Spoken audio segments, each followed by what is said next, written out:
Every human should be able to start a fire under a variety of conditions, including rainy weather like what we've been dealing with today. Well, in the next 5 minutes, you're going to learn how. To start with, you're going to need a way to start your fire, to actually make fire. And there's a bunch of different options out there. I mean, something as simple as matches. Trouble is that you only have so many of them, and if they get wet, they're no good. You can use a lighter, but trouble with these is they run out of fuel, and yeah, they're kind of big and bulky. So I really highly recommend some kind of a Ferro stick, like any of these here, that make sparks, big shower of sparks, especially the bigger ones. They can make a really significant shower of sparks. And this is a little pocket one that you can carry with you anywhere, which is really cool. We like these too, so that you've always got it on you. So you can make sparks, but how do you turn that into fire? Well, this is the best way. It's as simple as stuff that you've already got in your home. Cotton balls and Vaseline or petroleum jelly.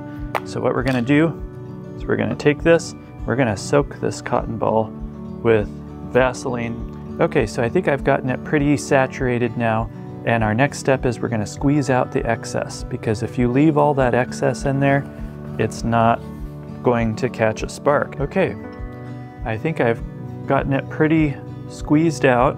When I squeeze on it now, I'm not getting much. And it feels noticeably drier. So we're gonna call that good. When you're ready to use your cotton balls, you're gonna pull it out. And I like to pull just a piece of it off, just a chunk of it off. You don't need the whole cotton ball usually, unless it's just soaking wet everything and you gotta dry it out. But even still, I like to start with a smaller piece, and then you're gonna tear it apart because you wanna expose those fibers, those cotton fibers, so that the sparks can get in there. And then watch what happens when we throw some sparks on it. Boom, one throw of sparks, and off she goes. And this stuff, it burns a long time. And I'd say it's been burning for about a minute, probably. So that's a good amount of time to get a fire going.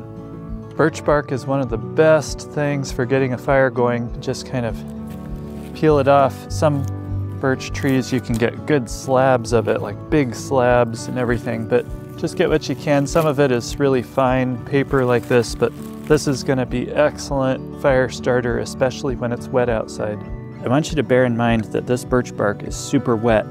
The tree was really wet, and that I got it from because we've gotten a lot of rain. But once it takes off, once it gets lit, it'll just burn and burn for a good while. Look at that stuff burn. If you can get a little flame going, one of the best things to get wet wood to light is pitch, pine pitch. There we go, look at that. Oh man, that is gonna make an amazing fire there. We once did a little experiment and it went for about 15 minutes. If you can just get a flame going, and get it going long enough to start the pitch on fire, then you've got an amazing fire source. Okay, I think it's been going almost 5 minutes now, and there's still a ways to go. A lot of fuel left here. You may not always have your cotton balls with you, so it's good to have some other materials that you can pick from. And so this is one type of material that we have here in the Northwest, at least. We call it old man's beard. I don't know what the technical name for it is, but it's moss that grows on trees, and it can be useful if it's not too wet. You want to kind of fluff it up, pull it apart a little bit. There we go. Okay, now you want to have your sticks ready. You don't want to blow too hard. Yeah, get that pitch going. That'll get anything to light almost. And we've got ourselves a nice fire going now.